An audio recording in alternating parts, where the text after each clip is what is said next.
अब जैसे आपको बहुत बार इस समय के विषय में और इस दास के विषय में बहुत सी भविष्यवाणियां भी आपको सुनाई गई है कि ये ऐसा अनमोल समय है पुण्यात्माओं, भगवान ने तो ये निर्धारित कर ही रखा है 600 वर्ष पहले। वैसे तो परमात्मा ने प्रथम सतयुग में कह दिया था इस काल से कि चौथा युग जब कलयुग आई तब हम अपना अंश पठाई, हम अपना दास भेजेंगे और फिर काल फंद छूटा नरलोई, काल का ही झंझट सारा खत्म करेगा सब नर नारियों का और सकल सृष्टि परवानिक होई। कलयुग बीतता 5500 पाचा जब ये वचन मेरा होगा साचा, कौन सा कि मैं सत्संग अपना अंश भेजूंगा, ये वचन कि मैं अपना अंश भेजूंगा और सारी सृष्टि नाम लेवेगी उस मेरे दास से और सबका कल्याण होएगा, सबका मोक्ष होएगा। एक फ्लोरेंस नाम की भविष्यवक्ता अमेरिका की थी, वो भारत के संत के बारे में गुणगान कर रही है। नास्ट्रेदम्स फ्रांस का रहने वाला था, वो भी कहता है भारत में एक महापुरुष संत आएगा जो पूरे विश्व को सच्चा ज्ञान देगा और एक सबद समाज की स्थापना करेगा, विकार रहित होगा, आपस में बुराई नहीं रहेगी, लड़ाई नहीं रहेगी। तो उसी के संबंध में थोड़ी सी और सुनाते हैं आपको। एक ये पुस्तक है, पुरानी सी हाथ लगी है किसी भगत का। ये हमारे भगत तक खोजी हो गए, उनको कहीं पर भी कोई सुराख मिलता है उनको तो पता ही लग जाता है ये किसके विषय में बोल रखा है। अब नास्ट्रेदम्स की भविष्यवाणी या किसी भी संत की, उस संत के विषय में जो भविष्यवाणी है, कोई किसी पर सेट कर रहा है, कोई किसी पर कर रहा है, वह पूरी हो ही नहीं सकती। अब हाथी के कपड़े को, अस्त्र को और जोटे पर धर कर देखा है कीता होगा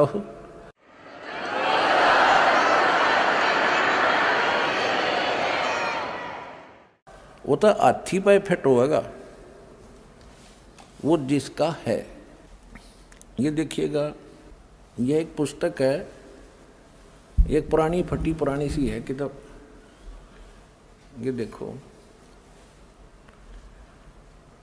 युग निर्माण की सुनिश्चित संभावना, ये तो इसका नाम है, टाइटल है। लेखक है इसका बलराम सिंह परिहार, प्रकाशक है युग निर्माण योजना गायत्री तपोभूमि मथुरा से। बस इतना ही उल्लेख है इसका, ज़्यादा आगे नहीं लिखा, ये फटा हुआ ज़्यादा है।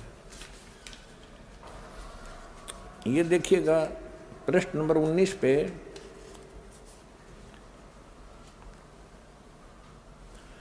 ये पृष्ठ नंबर 19 है।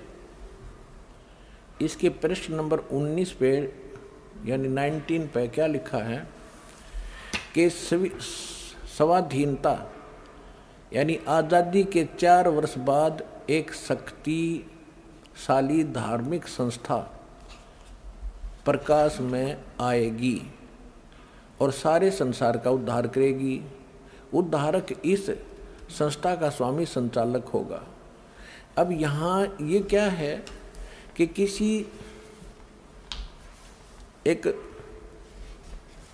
भविष्यवाणी है, हंगरी नाम का कोई भविष्यवक्ता था, उसकी ली है इसने, अपनी पुस्तक तैयार की है, लोगों की सुना के पढ़ के, तो इसने अपने हिसाब से इन्होंने उस पर सेट कर रखी है। इसका अर्थ ये था कि 1947 में भारत स्वतंत्र हुआ, उसके 4 वर्ष बाद दास का जन्म होया 1951 में।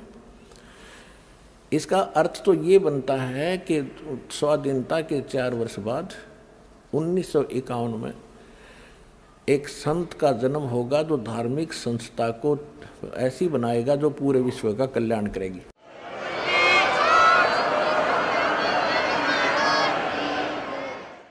यहाँ थोड़ी सी गड़बड़ कर जाते हैं, अब और दिखाते हैं। ये देखिएगा, ये 23 पृष्ठ पे है, ये 23 पृष्ठ है। इस 23 पृष्ठ पे यहाँ लिखा है, इस संगठन का स्वामी संचालक कोई गृहस्थ व्यक्ति होगा। अब तक दुनिया में सबसे बड़े विचारक के रूप में ख्याति प्राप्त करेगा।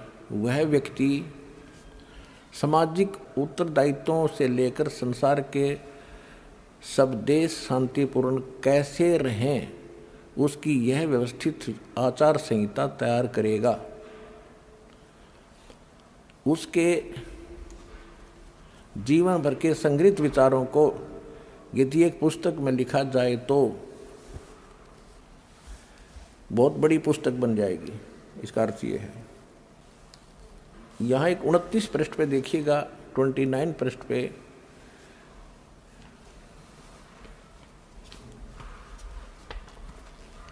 एशिया के किसी देश, संभवतः भारतवर्ष में, एक नम्र ग्रामीण परिवार में एक महान आत्मा ने जन्म ले लिया है,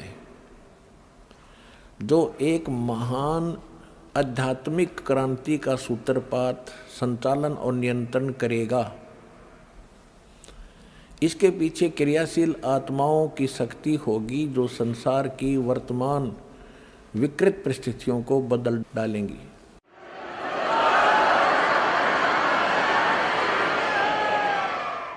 उन्नीस 1999 में ये क्या बोला गया है कि एक ऐसे व्यक्ति ने जन्म लिया है जिसकी अकेले ही उत्पादित शक्ति किसी भी शक्ति संपन्न राष्ट्र के बराबर होगी। वह एक भाषा, एक संस्कृति, एक धर्म की आचार संहिता सर्जन करेगा।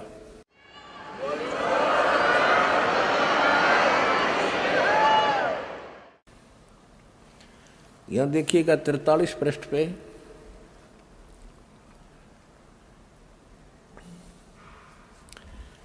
यह लिखा है कि दिव्य देहधारी पुरुष ने जन्म लिया है। वे सबके मन में प्रसन्नता भरेंगे, दुनिया भर के कष्ट दूर करेंगे। अन्यायी और अत्याचारियों को भी वह ठीक करेंगे।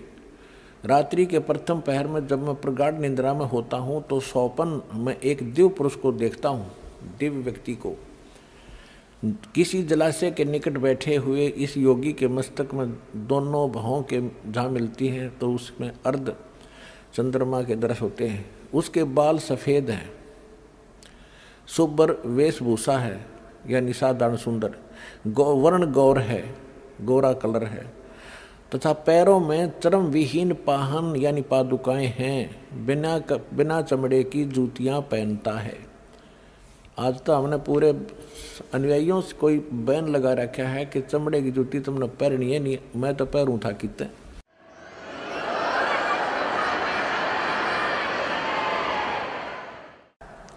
अब देखिएगा इसके पृष्ठ नंबर 72 पे, क्योंकि हमने इसके साथ साथ सत्संग भी सुनाना है आपको, जो कि संस्कार के ऊपर बात चल रही थी, उसका कुछ विषय इसमें आपको समझाएंगे।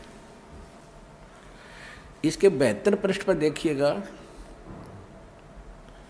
यहाँ लिखा है कि इतिहास के अद्वितीय महापुरुष के बारे में नॉस्ट्रेडमस ने भी कुछ संकेत दिए हैं।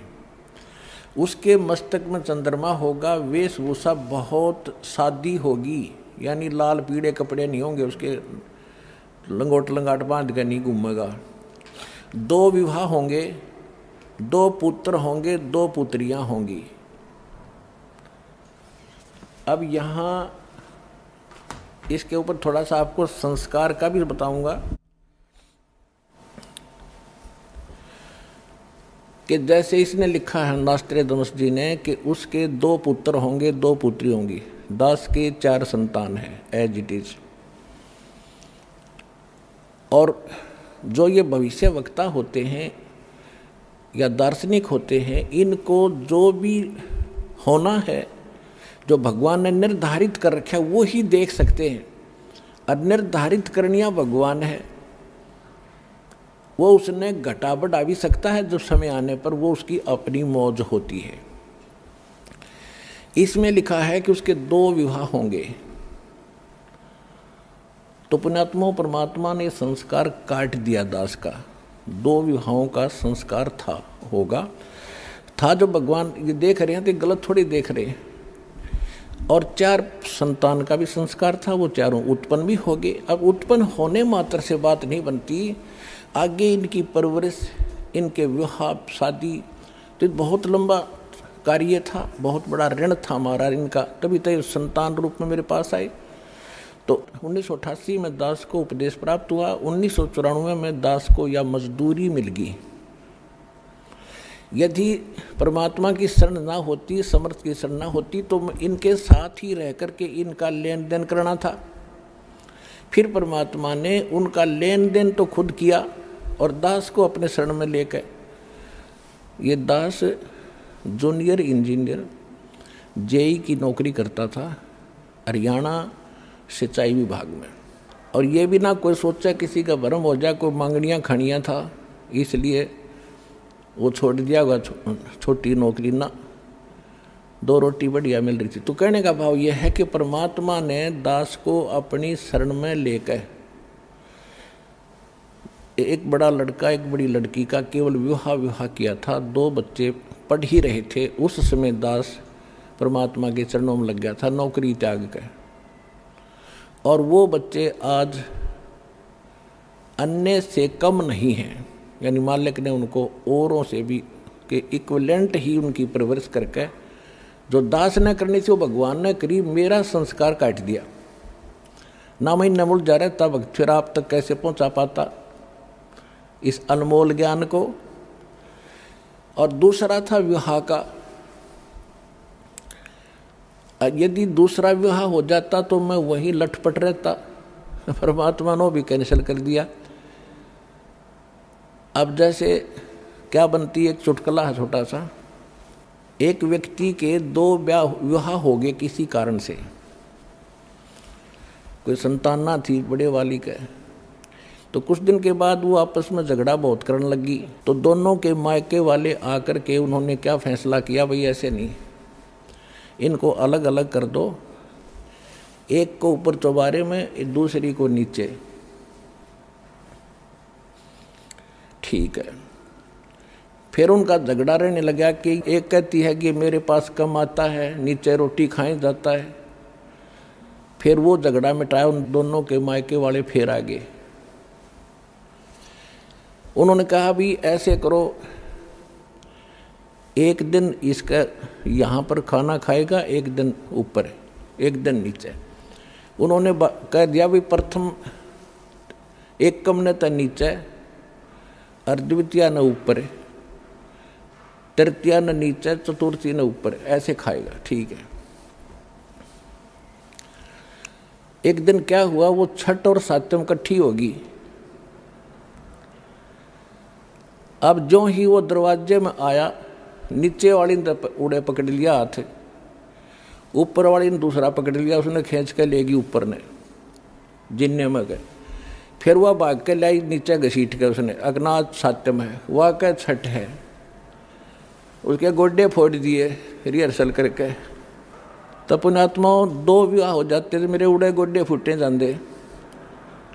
परमात्मा ने दया कर दी, एक कम साथ दी। फिर क्या हुआ, क्योंकि